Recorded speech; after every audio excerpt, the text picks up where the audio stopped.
Assalamualaikum warahmatullahi wabarakatuh. Salam sejahtera bagi kita semuanya. Om Swastiastu, salam kebajikan, namo buddhaya, rahayu, rahayu, rahayu. Pemirsa, di sebuah jalan tunggal, yaitu jalan menuju ke sebuah gunung yang melegenda sampai saat ini. Nah, di titik ini saya mencoba untuk melihat sebuah objek ya, maupun salah satu tokoh yang sumpahnya sampai saat ini, di zaman saat ini, masih diyakini oleh sebagian besar warga Kediri. Nah, tempat ini saudaraku sekisaran 27 km dari pusat perkotaan di Kediri, yaitu berada di sebelah selatannya ya dari kota Kediri. Nah, saya mencoba untuk melihat yang dulunya merupakan sosok jin katanya ya, yang bisa menjelma menjadi manusia. Nah, diceritakan dalam cerita legenda yang diyakini sampai saat ini oleh sebagian besar orang Kediri, dulu ada sebuah wanita cantik bernama Dewi Kilisuci yang akan dilamar oleh dua sosok jin yang bernama Lembu Suro dan Mahesa Suro. Nah, dikarenakan dua sosok tersebut merupakan bukan bangsa manusia, sehingga Dewi Kilisuci yang sangat cantik sekali menolak dengan cara halus. Disiasatilah suatu permintaan begitu, yaitu dengan membuat sumur di puncak gunung, yaitu di puncak Gunung Kelut. Nah, kedua tokoh ini menyanggupi dari permintaan Dewi Kilisuci. Nah, kedua tokoh ini merupakan sosok jin yang bernama Mahesa Suro dan Lembu Suro. Di depan kita ini saudaraku merupakan penampakan, maksud saya merupakan ilustrasi dari nama tokoh Lembu Suro.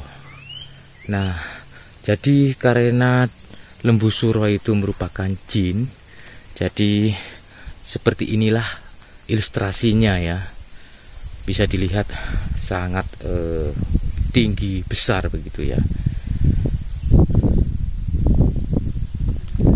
Terkait dengan cerita legenda tadi, Dewi Kilisuci memberikan suatu syarat begitu, yaitu ketika ingin melamar aku, kata Dewi Kilisuci, buatlah sumur dengan dua rasa, yaitu yang pertama sumur yang mempunyai rasa manis ya, dan yang kedua sumur yang mempunyai rasa pahit. Jadi kedua rasa dari air tersebut memang benar-benar merupakan syarat yang mustahil sebetulnya, karena memang Dewi Kilisuci itu memang ingin menolak dari dua tokoh yang ingin melamarnya begitu, tapi dengan syarat yang mustahil. Namun karena tokoh ini ya merupakan tokoh jin begitu, dia menyanggupi. Maka dibuatlah sebuah sumur di atas puncak Gunung Kelut. Ketika sumur tadi digali begitu dengan mungkin sangat dalam sekali pada waktu itu ya, Dewi Kilisuci menyuruh para prajurit maupun para suruhannya untuk ikut naik ke puncak Gunung Kelut bersama-sama dengan Dewi Kilisuci. Semua prajurit semua naik ke puncak Gunung Kelut, teman-teman. Disitulah menemui dua tokoh ini, yaitu Mahesa Suro dan Lembu Suro. Setelah itu Dewi Kilisuci menyuruh Lembu Suro dan Mahesa Suro untuk menuruni kedua sumur tersebut ya, untuk memastikan apakah benar-benar sumur tersebut digali dan mengeluarkan sumber mata air. Dan teman-teman, apa yang terjadi setelah Lembu Suro dan Mahesa Suro turun kepada sumur yang digalinya?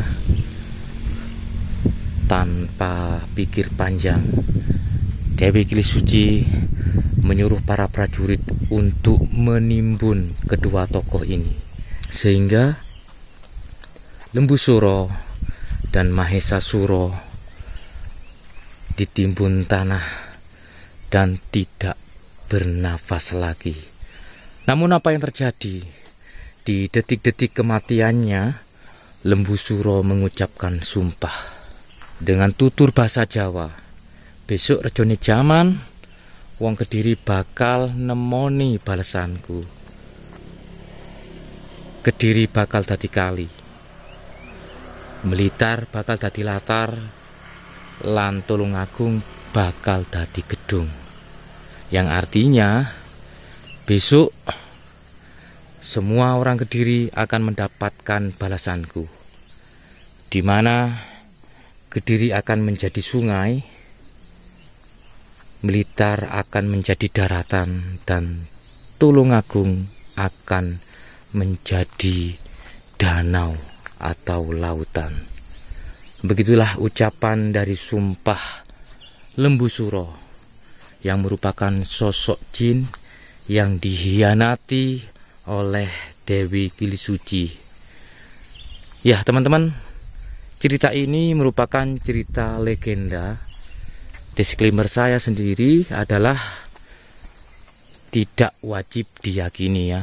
Namun cerita dari legenda ini sampai saat ini masih mendarah daging di telinga semua orang Kediri, bahkan di luar dari daerah Kediri.